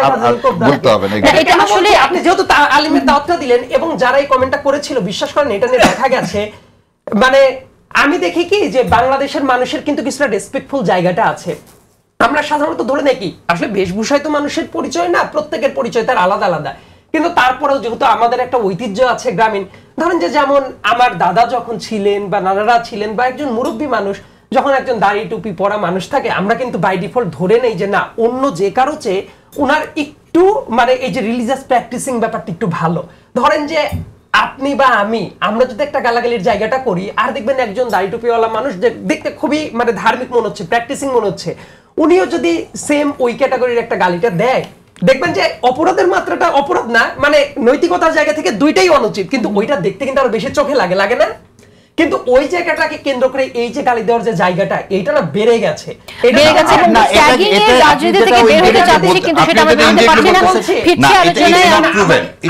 আমাকে একটু শেষ করতে দেন না, আপনি আমাকে একটু শেষ করতে দিবেন। আপনি তো একটু আগে আরেকজনের ব্যাপারে বলছিলেন, তো আমি এটাই বলছি যে এটা যে বেড়ে গেল, তার মানে এইটা আমাদের প্রত্যেকেরই কনসার্নটা রাখা উচিত। তাহলে যে আমাদের দায়িত্বশীল লোকদের বলা উচিত যে দেখেন যারা দল করছেন, এইটা ওই যে শুধু তালিমে গিয়ে কি হয় এটার ব্যাপার নাই, আবার ধরেন যে বিএনপির অনেকের বলা উচিত যে না আমরা রাজনৈতিক অ্যাক্টিভিজম করব, কিন্তু তার মানে এই না যে এইভাবে গালিগালাজ করতে হবে। এনসিপির দায়িত্বশীল লোকদের বলা উচিত যে এটা করা উচিত না, নারীদের প্রশ্নে এইটা সিরিয়াস কনসার্ন নেওয়া উচিত, এমনকি অন্য সবার ক্ষেত্রেই। দেখবেন যে এটা যদি না করা হয়, এই যে বেড়ে গেল, তার মানে অ্যাক্টিভিজমের জায়গায় যারা ছিল হঠাৎ করে আসার পরে এটা যে বেড়ে গেল, এই ব্যাপারটা নিয়ে আমার বন্ধু বান্ধব তো আছে যারা ধরেন যে জামাতে ইসলামের যে স্টুডেন্ট উইং, তারা বর্তমানে রাজনীতি করছে, এই ধরনের কিছু মানুষের আমি ডিরেক্ট জিজ্ঞেস করেছি, কারণ কয়েকটা কালি যখন আমি একবার দেখার পরে আমি ওদেরকে বললাম যে দেখ ক্যাম্পাস লাইফে তোরা কিভাবে ছিলে আমি খুব ভালো মতো জানি, আমি নামটা শুধু বলছি না, খুবই পরিচিত মুখ, এবং দেখ তোদের এই যে সংগঠনের এই কয়েকজন মানুষ যারা ওই টাইমে একদম চুপচাপ ছিল, তারা যে গালিগুলো দিচ্ছে, এবং সে বলেছে যে দোস্ত আসলে এইটার পর না আমাদের খুব একটা কন্ট্রোলটা নাই। এটা কিন্তু প্রত্যেকেরই কি হবে জানেন, ওই জায়গা থেকে কেউ যখন করবে অন্য দলও কিন্তু কি করা শুরু করবে, তারাও কিন্তু চুপচাপ বসে থাকবে, তারাও রিঅ্যাকশনে চলে আসবে। এই জন্য আমার কাছে এটা মনে হয় যে এটা অনেক বেড়ে যাবে, খুব খারাপ একটা জায়গায় চলে যাবে। সামনে নির্বাচন, এই জায়গায় আমরা এই বিষয়টা নিয়ে কথা বলা দরকার। আমরা বলি যে এটা ইগনোর করব না, এই যে করা হচ্ছে ঠিক আছে, এটা না করা উচিত, আমরা বলছি কিভাবে আমরা এটা থেকে বের হতে পারি, আমরা সে বিষয়ে কথা মোকাবেলা করার জন্য আপনাদের পলিসি কি, নাকি আপনারাও আসলে ভাবছেন যে এভাবেই করতে হবে, অনুসরণ করতে হবে জামাত যা করছে? আমি আপনাকে একটা কথা বলি যে আমি 79 থেকে মোটামুটি 79-এর এসএসসি পরীক্ষা ক্লাস 10-এ 78-এ ক্লাস 10-এ পরিসময় ছাত্র দলের রাজনীতির সাথে যুক্ত হয়েছে। 79-এ ইলেকশনের সময় আমি পুরোটা বুঝি আর কি, দ্যাট ইজ এসএসসি পরীক্ষা দিয়েছি ওই বছর।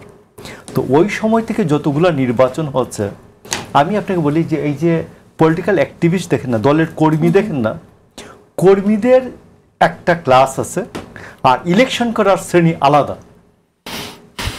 ওই ইলেকশন করার শ্রেণী এই সবগুলি কেয়ার করে না।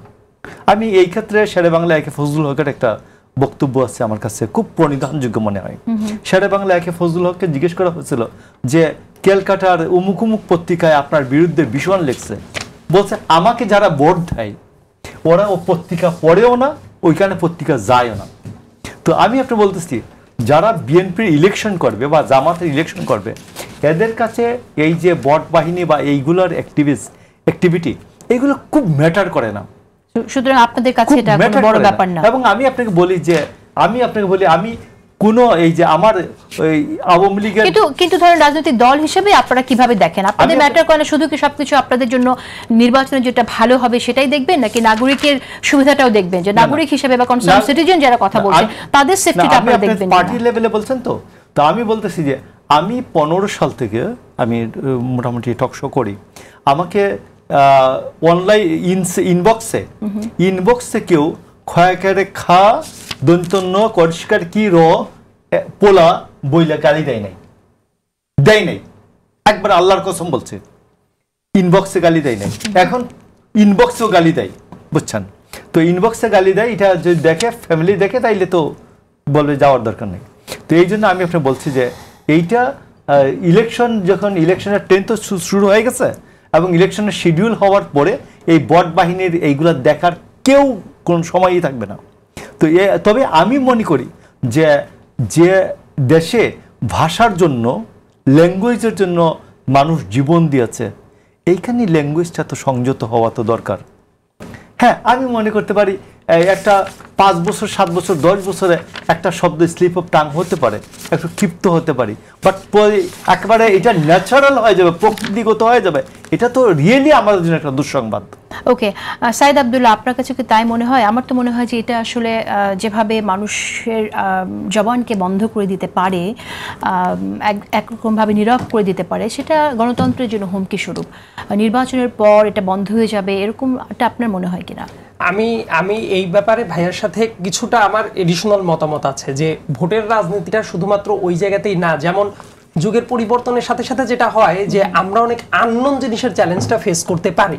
হয়তো বা আজকে থেকে 10 বছর 15 বছর আগে এই ব্যাপারটার প্রকোপটা এরকম ছিল না, আজ থেকে 20 বছর আগে এই পুরা অনলাইনের এই জায়গাটা পুরোপুরি ইরিলেভেন্ট ছিল। কিন্তু দেখবেন এখন ভোটের মাঠে অনলাইন ক্যাম্পেইনের জন্য একদম হিউজ লেভেলের টাকা খরচ করার মতো কিন্তু পৃথিবী জুড়েই করা হয়। হয়তো বাংলাদেশের ইলেকশনও দেখবেন পিয়ার ফার্ম হাউসগুলা বা বিভিন্ন ভাবে এঙ্গেজড হবে প্রত্যেকটা দলের ক্ষেত্রেই। তার মানে এটার ইম্পর্টেন্স কিন্তু যুগের চাহিদার সাথে মিটিয়ে বাড়ছে। কিন্তু এই জায়গাটা করার পেছনে দেখবেন এই যে এইভাবে টার্গেট করা, এটা একটা মডেল আছে।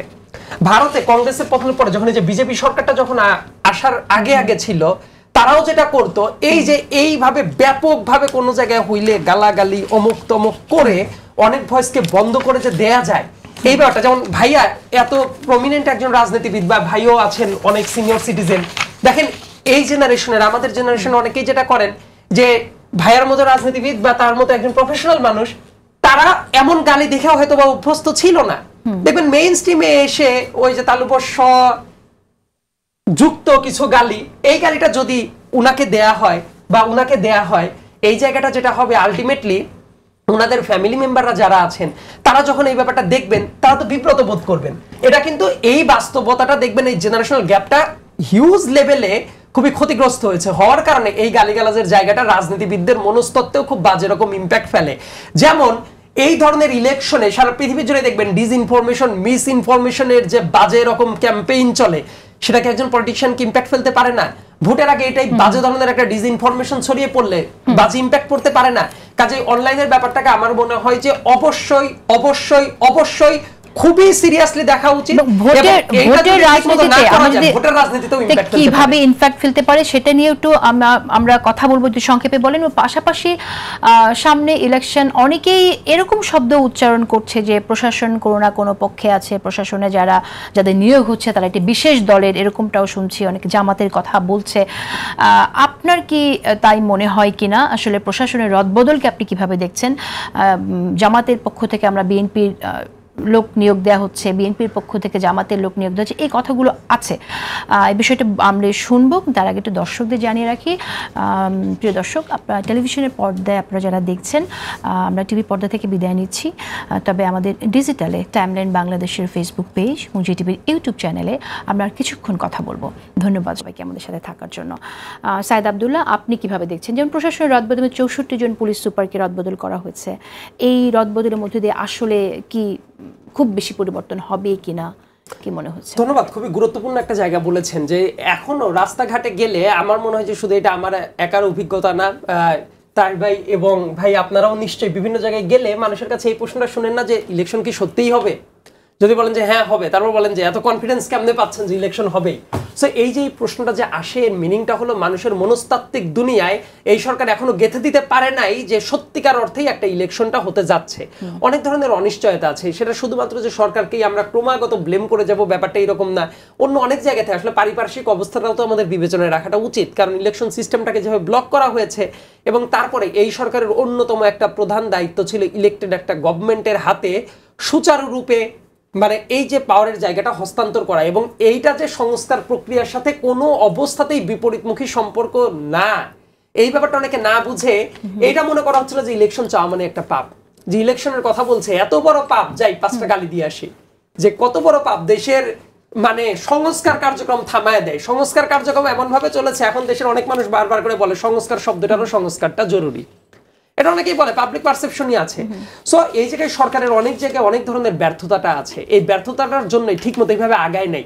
দেখবেন বাংলাদেশে এমন অনেক নজির আছে যে 3 মাসের একটা কেয়ারটেকার গভর্নমেন্ট ইলেকশনের মাঠটাকে এমন সলিড ভাবে তৈরি করেছে যে ওইটাকে একটা আইডিয়াল সিনারিও হিসেবে তৈরি করা আছে। যেমন ওই যে শাহাবুদ্দিন আহমেদের সরকার যেটা ছিল, অল্প কয়েক মাসের সরকার ছিল, আমি ইতিহাসের বই পড়ে পড়ে একটু দেখেছি, পার্সপেক্টিভটা দেখেছি, যে ওই টাইমে ওই 3 মাসের সরকারটাও কিন্তু দেশের প্রশাসনকে এমন ভাবে তৈরি করেছিল যে মোটামুটি বাংলাদেশে ভালো ইলেকশন বলতে যা বোঝায় ওইটাকে একটা ভালো ইলেকশন আকারেই ট্রিট করা হয়। আচ্ছা, যে ভালো ইলেকশন আসলে যাচ্ছে না, এই জায়গায় প্রশাসনের ব্যাপারটাকে আপনি শুধু লটারির মাধ্যমে করলেন, শুনতে মনে হচ্ছে আরে বাপরে বাপ খুবই নিউট্রাল, কিন্তু আরেকটা জিনিস আপনার মাথায় রাখা উচিত, এমন একজন মানুষকে ইলেকশনের 2 মাস আগে এমন জায়গায় পাঠাইলেন, ধরেন পুলিশ চলে কিসের মাধ্যমে? সোর্সিং এর মাধ্যমে, রাইট? সে গিয়ে তার ওই সোর্সিংটা রেডি করতে পারলো না, তাহলে ইলেকশনের টাইমে যে ধরনের পটেনশিয়াল রিস্ক থাকতে পারে সে ওইটাকে কিভাবে আইডেন্টিফাই করবে? দেখা গেল শুধু ভালো মানুষটা থাকাই জরুরি না, ইফেক্টিভ মানুষটা রাইট পজিশনে থাকাটাও গুরুত্বপূর্ণ। সেটার যদি না দেন, ইলেকশনের 7 দিন আগে আপনি সব রদবদল করলেন, যে দেখবেন যে সব চুপচাপ বসে আছে, ভস্কট পেকে গেছে এবং ঠিক মতো অ্যাড্রেস করা যাচ্ছে না। কাজেই এই ব্যাপারগুলোও মাথায় রাখা উচিত, শুধু ভালো মানুষই না, লটারি নয়, সত্যিকার অর্থে তাদের যাতে ফিল্ডে কাজ করার মতো ক্যাপাসিটি থাকে, আর সেটা যদি না থাকে। এসএম শাহরিয়ার কবির, আমি একটু আপনার কাছে জানতে চাই, অঞ্চলভেদে অপরাধের ভিন্নতা আছে, সেই বিষয়গুলো এবং তার সেই অপরাধের ধরন সম্পর্কে একজন ব্যক্তির হয়তো একরকম ধারণা থাকবে, সে ভালো ডিল করতে পারবে, সেগুলোকে গুরুত্ব না দিয়ে লটারির ভিত্তিতে যে নিয়োগ রদবদলটাকে আপনি কিভাবে আসলে মনে করেন যে খুব ভালো ফল দেবে সুষ্ঠু নির্বাচনের ক্ষেত্রে? প্রথমে একটা জিনিস বলি, আপনি আমার ঠাকুর ভাইকে প্রশ্ন করার সময় বলছিলেন যে জামাত যা করছে এটা কি, এই কথাটা খুবই অবজেকশনেবল, এবং এটা আমি আশা করিনি আপনার এখান থেকে আসবে। আমাকে কিন্তু আগের বারের প্রতিবার আপনি থামিয়ে দেব না, আপনি বলবেন আপনারই টাইম, কিন্তু যেহেতু আপনি একটা কথা শেষ করতে দেন, তারপর আপনি বলেন প্লিজ, একদম অনুরোধ করতেছি। আচ্ছা বলেন আপনি। হ্যাঁ বলেন। আমি প্রথমে আপনাকে ক্লিয়ার করছি, যারা এই ধরনের কথা বলতেছে তারা মানসিক বিকৃতি, যদি আপনি দরকার হলে রিউন করে দেখেন, এবং এটা কোনোভাবেই সমর্থনযোগ্য না এবং এটা করা উচিত না। এবং এখানে আমি বারবার একটা কথা আপনাদেরকে মাধ্যমে বলতেছি সারা দেশবাসীকে, যে যারা এই জামাতকে লেবেলাইজ করতেছে, এবং আমি নিজের উদাহরণ দিলাম খালেদ মহিউদ্দিনের মতন, যে এই পারসেপশনটা ঠিক না, এটা যে পার্টি করুক। আপনি কি আমাকে একদিন সময় দিবেন, তাহলে আমি আপনাকে দেখাতে পারি? অবশ্যই আমি আপনাকে সময় দেব, সেজন্য আপনাকে যেমন আমি দাওয়াত দিছি, আমি আপনার দাওয়াত গ্রহণ করলাম, কিন্তু আপনাকে এতক্ষণ খালি বলি, সারা জাতির সামনে এইভাবে একটা দলকে হেয় প্রতিপন্ন করা এটা কখনোই উচিত হবে না। যেমন ভাই, আমি যেমন এখানে এসে আমরা সবাই একটা কি করতে চাই, এই 36শে জুলাই স্পিরিটটা কি একটা সোনার বাংলা তৈরি করতে। এটা কিন্তু শুধু আমি একা না, অনেকেই বলছে জামাত ইসলামের বট বাহিনী আছে কিনা, যারা কমেন্ট করছে তারা তো তাদের প্রোফাইলে গেলে দেখা যাচ্ছে, আমার কথা তাদের প্রোফাইলে গেলে দেখতে পাচ্ছি তারা জামাতের প্রচার করছে। এর বলি হোয়াই জামাত ইসলাম 72 সালে কথা, এই যে বলি দে, এখন আপনারা তো অনেক কথা বলেন, 72 সালে কি লেখা থাকতো?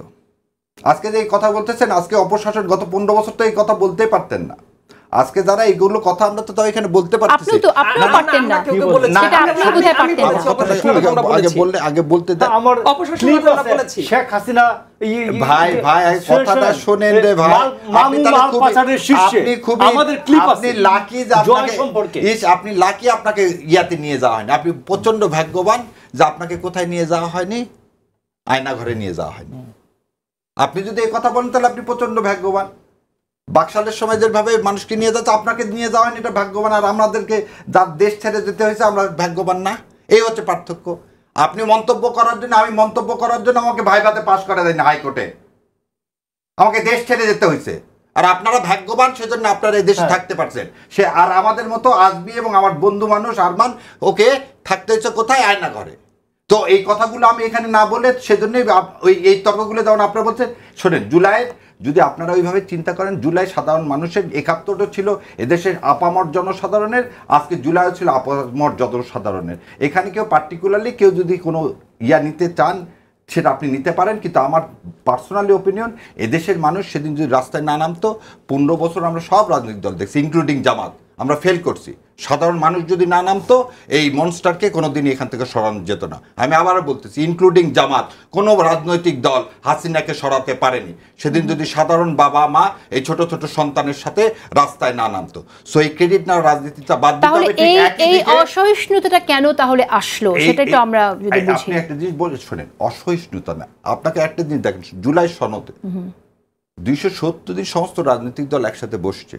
এটা বাংলাদেশের 53 বছর ইতিহাসে এর আগে হয়নি, এবং ওয়াকআউট করেনি। গণভোট বিএনপি প্রথমে না মেনে আজকে মেনে নিছে, আজকে গণভোট হচ্ছে। তাহলে রাজনৈতিক দলগুলোর সামনে যে কথা বলতেছেন, আমরা একটা জায়গায় সংস্কার, বিচার এবং ইলেকশন, এই 3টা জায়গায় সমস্ত রাজনৈতিক দল এক। তাহলে এখানে অসহিষ্ণুতা এই বার্তাটা যারা দিতে চাচ্ছে, তারা আমাদের মধ্যে বিভেদ সৃষ্টি করতে চাচ্ছে। তারা চাচ্ছে না জুলাই সনদ বাস্তবায়ন হোক। ইনফ্যাক্ট আমরা বলি, দেখেন সেদিন সেনাবাহিনীর খালেদা জিয়ার সামনে আমিরে জামাত গেছেন, সবাই গেছেন, সবাই কত উৎফুত তুললো। আপনি আজকে মিলাদ পর্যন্ত দেওয়া হয়েছে খালেদা জিয়ার জন্য, আজকে খালেদার জন্য দোয়া মাহফিল করা হচ্ছে, কে? বাংলাদেশ জামাত ইসলাম করতেছে। তাহলে আপনি যদি বলেন যে না আমরা অসহিষ্ণু, তাহলে এই কাজগুলো তো হওয়ার কথা না। আচ্ছা ঠাকুর ভাই বলুন, রাজনৈতিক দল ভাবে আমরা একে অপরের জন্য একটা সুষ্ঠু নির্বাচন কামনা করি বলেই আমরা বাইরে যে কথাটা বলা হচ্ছে অসহিষ্ণুতা, এই যে ভাই একটু আগে বললেন না, একটা কথা বলা যাবে না। আপনি যদি পার্শ্ববর্তী দেশের কথা অনুযায়ী যদি কথা বলেন, তাহলে আপনাকে বলা যাবে না কেন? এবং এই যে কথা বললেন আপনি, একটা যেখানে হাসিনা ফ্যাসিস্টের বিচার হয়েছে, সেই আদালতকে আপনি প্রশ্নবিদ্ধ করবেন, আর আমি পার্সোনালি আপনাকে একটা আক্রমণ করবো, এই দুটাকে এক হতে পারে? কখনো এক হবে না। আপনি যে কথা বললেন একটু আগে মৃত্যুদণ্ডের কথা, এই মৃত্যুদণ্ডের বিধান তো হাসিনা ঢুকাইছে এখানে, এটা তো রোম স্ট্যাটিউটে ছিল না। আজকে আপনি যখন শেষ করতে দিন, আপনার সময় আমি বলতে নিয়ে আপনি করেননি, আমার কথাটা শোনেন না, আপনার উপর চালাবো না রে ভাই, আপনার উপর চালাবো কেন? আপনি বলছেন যে রোম স্ট্যাটিউটে নাই, মৃত্যুদণ্ডের বিধান নাই। আমাদের এটা ইন্টারন্যাশনাল করলেও মৃত্যুদণ্ডের বিধান আছে পিনাল কোডের সাথে। সেটাই আমি আপনাকে বললাম যে সেটাই ঢুকাইছে কে? শেখ হাসিনা। এবং শেখ হাসিনা ঢুকে যে আইনে শেখ হাসিনা ঢুকাইছে, শেখ হাসিনা তো তাও জুডিশিয়াল কিলিং করে জামাতের সবাইকে মেরে ফেলছে। আজকে তো কোনো জুডিশিয়াল কিলিং হচ্ছে না। তাহলে আজকে আপনি যদি ওই আঙ্গুল তোলেন, তাহলে তো ভবিষ্যতে এসে বলবেন যে এটাও জুডিশিয়াল কিলিং, হাসিনাকেও জুডিশিয়াল কিলিং করা হচ্ছে। তা আপনারা যারা এইভাবে যদি দেখতে চান যে না বটবাহিনী জামাতের এই প্রশাসন, আর আপনার লাস্টের কথা বলি, প্রশাসনকে সব সময় নির্বাচনের আগে সমস্ত প্রশাসনিক ক্ষমতা চলে যাবে ইলেকশন কমিশনের কাছে। ইলেকশন কমিশন সমস্ত মাঠ প্রশাসন কিভাবে তৈরি করবেন সেটা তার হাতে। জামাতের একটু প্রশ্ন করে, জামাতের সব নেতাই কি একই রকম চায় কিনা? আপনি যে কথাটা বলছেন, আমরা যদি শাহজাহান চৌধুরীকে দেখি, শাহজাহান চৌধুরীর কথা চিন্তা করে তিনি যে কথাটা বলেছেন, তিনি তো অনেক বড় একজন নেতা, তিনি বলছেন প্রশাসন আমাদের কথা উঠবে, বসবে, গ্রেফতার করবে, মামলা করবে, তিনি কথা বলেছেন, রাইট? তো এরপরে আমরা দেখলাম না যে তাকে দল থেকে বহিষ্কার করা হলো, আমরা দেখলাম একটা শো কজ নোটিশ দেওয়া হয়েছে, কিন্তু এটা তো জাতির সামনে সারা দেশের প্রতিটি মানুষ শুনেছেন উনি কি বলেছেন। হ্যাঁ, এই পুরা জাতি শুনছে, আপনিও প্রথমটুকুন বাদ দিচ্ছেন। সেটা হচ্ছে ভারত থেকে যেভাবে টাকা আসতেছে এদেশকে অস্থিতিশীল করার জন্য প্রশাসন যদি ব্যবস্থা না নেয় তাহলে আমাদের সবার কথা শুনতে হবে। এই আমাদের মানে বাংলাদেশের জনসাধারণের কথা শুনতে হবে। আমি তাকে সমর্থন করতে থাকি, তার পরের অংশটুকু পুলিশ আগে যাবে পিছিয়ে যাবে এটা নিন্দনীয়, এবং তার মতো রাজনীতিবিদের কাছে এটা আশা করা যায় না। এবং সেই জন্যে একটা লোককে আপনি যদি এটা হচ্ছে বলে ন্যায় বিচার শোকজ ছাড়া, এই যে আমার শিক্ষক ভারতের টাকা কি স্কুলেও যায়? তিনি বলছেন যার যার নির্বাচন এলাকায় প্রাইমারি স্কুলের মাস্টারকে দাঁড়িপাল্লার কথা বলতে হবে, উচ্চ মাধ্যমিক বিদ্যালয়ের সব শিক্ষককে দাঁড়িপাল্লার কথা বলতে হবে। সমর্থন করিনি, আপনাকে প্রথমে বললাম যে তার কিছু অংশকে আমরা সমর্থন করতেছি না, সেজন্য তাকে শোকজ দেওয়া হয়েছে। আত্মপক্ষের সমর্থন সুযোগ দিয়ে তারপর না আপনি তার বিচার করবেন, তার আগে আপনি বিচার করতে পারেন। This is not call natural justice. একটা মানুষের কাছে শুনবেন তার কি বলছে, এটা তো দিনের আলোর মতো পরিষ্কার, আমরা তো শুনেছি বক্তব্যটা। আপনার কাছে পরিষ্কার, সবকিছুই তো অনেক সময় পরিষ্কার, কিন্তু সে কি বলতে চাইছে পরের দিন তো সে স্টেটমেন্টও দিচ্ছে, সে কথা কিন্তু আমরা বলতেছি। ওকে, আচ্ছা, আমরা কিন্তু এই কথা বলতেছি না যে ভারত এই হাসিনার বিচার নিয়ে কিভাবে কতগুলোকে, সেগুলো নিয়ে কিন্তু আপনারা এখানে আলোচনা করেন না যে ভারত কিভাবে আমাদের এই বিচার ব্যবস্থাকে কুলসিত করতে চাচ্ছে, হাসিনার বিচার ব্যবস্থাকে, সেটা নিয়ে কিন্তু আপনারা একদিন টকশো করেন না। আপনার সাধারণের টকশো কথাটা নিয়ে কিন্তু খুব আনন্দিত। এক্সকিউজ মি, আপনি কি বললেন শাহরিয়ার কবির? ভারত আমাদের এখানে বিচার ব্যবস্থা কলুষিত করতে চাইছে? ভারত আমাদের হাসিনার যে বিচার ব্যবস্থা, যে বিচার হলো, রায় হলো, সেই নিয়ে আলাদা অনুষ্ঠান আমাদের যেখানে হয় না, অবশ্যই কথা বলেছি আমরা। আপনি যদি বলে থাকেন আপনাকে ধন্যবাদ এবং কংগ্রাচুলেশন। আমি একটু আসি আপনার কাছে সাইদ আব্দুল্লাহ। আসলে নির্বাচন, সুষ্ঠু নির্বাচন কিভাবে হতে পারে সেটা রাজনৈতিক দলগুলোর চাওয়া, যে আশঙ্কাটা আমরা মানে অনেকেই করছে যে সুষ্ঠু নির্বাচন আসলেই হবে কিনা, সেই জায়গা থেকে আমি একটু জানতেই চাই যে আপনি কিভাবে দেখছেন আসলে।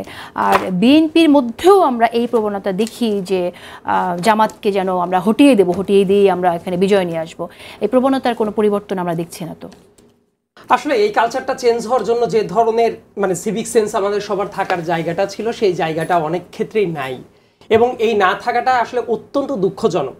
আমি যেটা মনে করি, আমরা প্রত্যেকের ইস্তেহারটা নিয়ে যাই যে বিএনপির জায়গা থেকে বিএনপির এটা প্রপোজাল, জামাতের জায়গা থেকে জামাতের এটা প্রপোজাল, এনসিপির জায়গা থেকে এনসিপির এটা প্রপোজাল, গণ অধিকার পরিষদের এটা প্রপোজাল, তারপর XYZ যে কোনো দলের এটা প্রপোজাল। জনগণকে আমরা ভোটটা দিতে দিই, আমরা আমাদের কথাটা বলি যে আমরা এটা করতে চাই, এইটা করব আপনাদের জন্য। তারপর আমি এটা বিশ্বাস করি যে ভাই জনগণ তোমার কাছে আমি প্রেজেন্ট করলাম, জনগণ আপনারাই তো দেশের মালিক।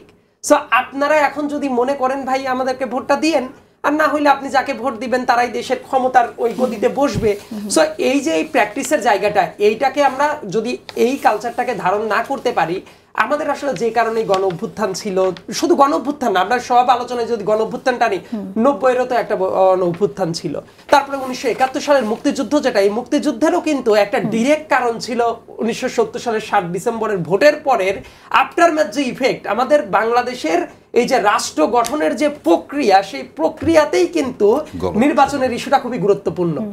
কারণ কি, ওই টাইমের ইলেকশনের পরে যদি আপনি ঠিক মতো পাওয়ারের ট্রানজিশনটা হইতো, তাহলে ঠিক আছে মুক্তিযুদ্ধ হইতে পারতো অন্য কোনো টাইমে, কিন্তু ওই 71 সালের শুরুতেই কিন্তু মুক্তিযুদ্ধটা ওই টাইমে নাও হইতে পারতো। এই কারণে একটা ইলেকশন প্রসেসের সাথে আমাদের জাতিগত ভদ্রতা, ভব্যতা, ডেমোক্রেসির যে প্র্যাকটিস, এটা খুব গুরুত্বপূর্ণ। বাট এই জায়গাতে আমাদের শালীনতাটা খুব গুরুত্বপূর্ণ। ভাই আর একজনকে দেখে নিব, অমুক করবো তমুক করবো, এটা তো আমার কাজ না। আমার কাজ আমার এজেন্ডাগুলো নিয়ে মানুষের সামনে প্রেজেন্ট করা, যে আমাকে কেন আপনি ভোট দিতে পারেন। আমি যদি মনে করতে পারি যে এটা আমার প্রপোজাল, মানুষ যদি সন্তুষ্ট হয় ভোট দিবে, কিন্তু আমাদের প্ল্যান তো এটা করা উচিত না যে ভোট কেন্দ্র দখল করতে হবে, হোন্ডা দিয়ে ঠান্ডা করতে হবে, গুন্ডা লাগাইতে হবে, হ্যান করতে হবে, ত্যান করতে হবে। এবং এই কালচারের ঊর্ধ্বে যাতে আমরা উঠে আসতে পারি, এটা কিন্তু শুধু বিটিভিতে প্রচারণা হবে, সরকার প্রচারণা চালাবে, ব্যাপারটা এরকমও না। আমাদের মনস্তাত্ত্বিক জায়গাটাও খুব গুরুত্বপূর্ণ, যে আমরা কি চাই। আমার কথা যে আমরা হেরে যেতে রাজি আছি, if it is a fair game. Fair গেমে জিততেও জেতা, ফেয়ার গেমে কেউ যদি হেরে যায় সেই হারাটাও হারা না, বরং এটা ডেমোক্রেটিক ট্রানজিশনের প্রসেসে আপনার একটা কন্ট্রিবিউশন। আমাদের মনে হয় যে সেই মনস্তত্ত্বটা রাজনীতিবিদদেরও ধারণ করা উচিত, ধারণ করতে হবে। আসলে কতটুকু হচ্ছে আমরা একটু সংক্ষেপে শুনি, যে ট্যাগিং থেকে আমরা বের হতে পারছি না কেন, একে অপরকে যে ট্যাগিং হচ্ছে সেটা কেন আসলে থামছে না। আমরা তো এর আগেও দেখেছি শেখ হাসিনার সময় এই ট্যাগিং এর জন্য শেখ হাসিনার পতন হলো শেষ পর্যন্ত, কিন্তু এখনো আমরা ট্যাগিং দেখছি। আমরা বিএনপি থেকেও দেখছি, জামাত থেকেও দেখছি। ট্যাগিংটা কেন হচ্ছে? যেন কর্মী সমর্থক, বিএনপি তো আমি দেখি কর্মী সমর্থকদের বক্তব্যে কিন্তু আমরা পাই, এরকম শুনতে পাই। শুনি না যে উমুক জামাত, এটা তো বলতে শুনি না। না জামাত করলে জামাত তো বলাই হবে, কিন্তু তারপরও আমরা এক ধরনের ট্যাগিং এর কথা আমরা শুনি, কিন্তু ট্যাগিং এর ব্যাপারটা আসে, ট্যাগিংটা হয় এবং জামাত নেতারা এই অভিযোগ করেন যে তাদের বিরুদ্ধে ট্যাগিংটা হয় যখন কেউ মবকে সমর্থন করে, মবকে যখন সমর্থন করে মববাজি করতে যায়, মবতন্ত্র কায়েম করতে চায়, গণতন্ত্রের উপরে মবতন্ত্রকে স্থান দিতে চায়, শাসনতন্ত্রের উপরে মবতন্ত্রকে দিতে চায়, রাষ্ট্রযন্ত্রের উপরে মবতন্ত্রকে স্থান দিতে চায়, তখন ট্যাগিংটা হয়। তো সেই ক্ষেত্রে আমরা তো দীর্ঘ সময় ধরে গত বছর নভেম্বর থেকে আমরা বলছি যে মবতন্ত্র চলতে পারে না। যে সময় এই সরকারের লোকজন বলছে না মব একটা প্রেশার গ্রুপ, মব হচ্ছে ক্ষুব্ধ জনতার মত প্রকাশ, এইটা বলছে যখন, আমরা তখন বলছি না মব চলতে পারে না। তো সেই ক্ষেত্রে আমি মনে করি যে এরপরেও তো ট্যাগিং তো একটা সহজ জিনিস, সুবিধাজনক জিনিস, যে কাউকে হ্যারাস করতে হলে ট্যাগিং করে দাও, এটা হচ্ছে সহজ জিনিস। সহজ জিনিসটা মানুষ তো নর্মালি মিসইউজ হয়, মিসইউজ কিছু কিছু যে হয় নাই বিএনপির দ্বারা, এটা ঠিক না, হয়েছে। আচ্ছা, আমরা শেষ করে দেবো, কিন্তু তার আগে একটু শুনতে চাই যে আবুল সরকারের বিষয়ে আপনি জানেন, শিল্পী আবুল সরকার গ্রেফতার করা হলো এবং সেই প্রতিবাদে আমরা দেখলাম যে বাউল শিল্পীরা প্রতিবাদ করছিল এবং সেখানে আমরা দেখলাম যে তাদেরকে সেখানে হামলা মারপিটের শিকার হয়েছেন তারা, এবং এই ঘটনায় আহত হয়েছেন 2 জন বাউল শিল্পী। এই ঘটনাগুলো বারবার কেন ঘটছে আসলে, আমি একটু আপনার মন্তব্য শুনি। শাহরিয়ার কবির ভাইয়ের যে কথা, সে কথাকে 2টা জিনিস পার্থক্য করে দেবে। অনেকেই মবের কথা বলে 36শে জুলাই 36শে আন্দোলনকে কিন্তু আনার চেষ্টা করে। আমার কথা হলো জুলাই 36 সেটা একটা বিপ্লব, সেটা উদ্ভুত্থান, সেটা মব না। কিন্তু তারপরে কোনোভাবেই আপনি নিজের হাতে আইন তুলে নিতে পারেন না। যেমন এই আবুল সরকারের কথা বললেন, তিনি যেটা করছে তাকে বিচারের আওতায় আনা হবে, তাকে ধরা হয়েছে, তার বিচার হবে, বাস। কিন্তু এই নিয়ে বাউলদের ওখানে যে আক্রমণ করা, এটা কোনোভাবেই সমর্থনযোগ্য না। এবং আর একটা জিনিস দেখেন, ইলেকশনের আগে হঠাৎ আবুল সরকার এরকম কথা বললো কেন? আমি এটাও আপনাকে বলে দিচ্ছি, এটা শুরু, এরকম আরও অনেক কিছু আপনি দেখবেন। ইলেকশনকে আমাদের ইনস্টেবল করার জন্য এখানে অনেক ধরনের অকারেন্স ঘটবে। যেমন বাউলেরা কি বিশ্বাস করে, বাউলেরা হচ্ছে সুফিজম অ্যান্ড হিন্দুইজম, এই দুটা মিল। তারা বিশ্বাস করে যে ইনস্পিরিচুয়াল, যেমন এই ফিরোজ শাহের কথা এখনো মনে আছে, উনি গাইতে গাইতে কিন্তু মারা গেলেন। সেই গাওয়ার কথাটা কি বলছে যে 1 মিনিটেরও ভরসা নাই, তাই না? So that is their philosophy, that is their philosophy. এই ফিলোসফিকে আমাকে সম্মান করতে হবে, ঠিক আমি যেমন একটা ফিলোসফিতে বিশ্বাস করি, তারাও আমাকে সমর্থন করবে। সো এই সমর্থন যখন করবেন না, কেউ যদি না করে, আবুল সরকার যেটা করছে সেটা অবশ্যই ঘৃণার কাজ, এবং তার জন্য তাকে আইনের আওতায় আনা হয়েছে। এটাকে যদি না আনা হতো, এটা হয়তো আরও বেড়ে যেত। তো এবং পাশাপাশি আবার যেটা ওখানে যে ভাঙাভাঙি করা হচ্ছে, আইন নিজের হাতে তুলে নেওয়া হচ্ছে, এটাও কোনোভাবে সমর্থনযোগ্য না। সেই জন্য মব যে আকারে আসুক, যেভাবে আসুক, আইনের নিজের হাতে তুলে নেওয়া যাবে না, এটা সমর্থনযোগ্য না। সাথে যে বিষয়টা অন্যরকম, এখানে পালা গান বা বিচার গান যেটা, এটাতে পালা গানে একটা পক্ষ থাকে।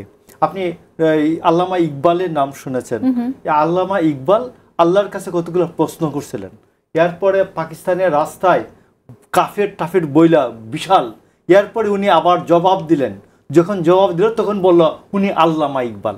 তো এটা আমাদের মৌলানা সাহেবদের বুঝতে, জামাতি মৌলানা সাহেবদের বুঝতে এটা সমস্যা। এইভাবে আবার জামাতি বলেন না ভাই, না না, মানিকগঞ্জে জামাতের এর পিটাইছে, না না না না, মানিকগঞ্জে জামাতের এর পিটাইছে, জামাতের নেতৃত্বে পিটানো হইছে। আপনি আমার বিশ্বাসকে তো আপনি উস্কানি দিতে পারেন না, পালাকার নামে কি আমার বিশ্বাসকে আপনি করতে পারেন না? এটা পারেন না। এটা তার ভাই আপনি যদি বলেন তাহলে ভাই বিশ্বাস তো না এখানে। আপনি আল্লাহ সম্পর্কে একটা বাজে কথা বলবেন, এটা আমি মেনে নিব না? না, সে তো কোশ্চেন করতেছে, তার বিপক্ষে আনসার করতেছে। আপনি আমার পালাগান তো আমি ছোটবেলা থেকে দেখছি রে ভাই। আপনি আল্লামা ইকবালের কথা বললেন, শুনেন রাজশাহীতে শিরোইল মাঠে, শুনেন কাজী নজরুল ইসলাম আসছে, একটা কথা বলি নাই, বলেন না আপনার কথা শুনে একটা কথা বলি না না, আপনি তো আমার কথাটাকে হঠাৎ জামাত নিয়েছেন কেন? শেষ করেন। এইখানে হয়েছে কি যে বিপক্ষ, না না, বিপক্ষ গ্রুপকে সে কোশ্চেন করতেছে, বিপক্ষ গ্রুপ উত্তর দিবে, বিপক্ষ গ্রুপের উত্তরটা সে কোট করতেছে না, যে তার বিপক্ষ গ্রুপকে একজন পরমাত্মা আর একটা জীবাত্মা সে কোশ্চেন করতেছে যে পরমাত্মার কাছে যে আল্লাহর এই অস্তিত্ব কিভাবে, তো সে আনসার করবে, ওই আনসার থেকে মানুষ শিখবে। তো এখন যে প্রশ্নটাকে উনি ধরতেছেন, ওইদিকে উত্তরটা যে কি দিছে এইটাকে ধরতেছেন না। তো এইখানে তো ভিলেন, যে আমার সিনেমায় যে ভিলেন যে বলে এই তোর কি অমুক, এটা মানি না, তুই আয় কি করবি, তো বলে যে নায়কের মা বলে যে আমি তোকে করছি, কি বলে আল্লাহর কসম দিচ্ছি, সে বলছে তোর আল্লাহকে আমি মানি না। তো এই রকম যে বলে যে বিলেন, তো বিলেনের কি আমরা কি বিলেনকে শাস্তি দেই? বিলেন সে ভূমিকায় অভিনয় করে, এইখানে জীবাত্মা পরমাত্মার ভূমিকায় দুইজন অভিনয় করতেছে মাত্র, দুইজন না ইন্টারপ্রিটেশনটা না। তো এইখানে আমি বলতেছি তো আপনি এখানে আইন তুলে নেবেন কেন? আপনি মামলা করছেন, মামলা লড়ে যান। সেটাই তো বলতে আচ্ছা, শেষ করে দেবো, একদমই সময় নেই। আমি একটু এবি পার্টি এবং এনসিপি জোট করছে সেটা নিয়ে একটু সাইয়েদ আব্দুল্লাহ আপনার মন্তব্য শুনতে চাই, কিভাবে দেখছেন আপনি? তারা তো আসলে অনেকদিন যাবতীয় অনেক জোট করা উচিত কি উচিত না সেটা নিয়ে কাজ চালাচ্ছে। তবে ফাইনাল কোনো কিছু হওয়ার আগ পর্যন্ত আমি কনক্লুসিভ কোনো রিমার্ক দিব না, এই জন্যই কারণ তারা অনেক সময় ওই যে শাপলাকুড়ির মতো অনেক ক্ষেত্রে জলের পর ভেসে বেড়াচ্ছে, কোথায় গিয়ে এই স্থানটা পাবে তার আগ পর্যন্ত মন্তব্য করাটা অনুচিত। তবে আমি যেটা বুঝি তাদের ইন্টারনাল অনেক জায়গাতে অনেক ধরনের ক্রাইসিস চলছে, তাদের একটা অংশ চায় অমুকের সাথে যাইতে, আর একটা অংশ চায় অমুকের সাথে যাইতে, আবার তাদের ভেতরেও বেনামে আবার এমন অনেক লোক ঢুকে গেছে যারা আদতে অন্য দলের কর্মী, কিন্তু এসে এনসিপিটাকে জাস্ট একটা খোলস আকারে রেখে দিয়ে তাদের মতো করে করার চেষ্টা করছে। সো এই জায়গায় বহুমুখী ক্রাইসিস চলছে। সো আলটিমেটলি এনসিপি কি করবে? আমার কাছে মনে হয় ওই যে জলে ভাষা পদ্ম, যেমন সামনের দিন আমরা দেখি যে জলে ভাষা পদ্ম সত্যিকার অর্থে গিয়ে কোনো একটা পদ্ম না শাপলা বলাটা বোধ হয় যে আরো বেশি প্রাসঙ্গিক হবে। সো সেই জায়গাতে গিয়ে দেখি যে কোনো একটা জায়গায় থিতু হতে পারে, কোথায় গিয়ে থিতু হয় শেষ পর্যন্ত।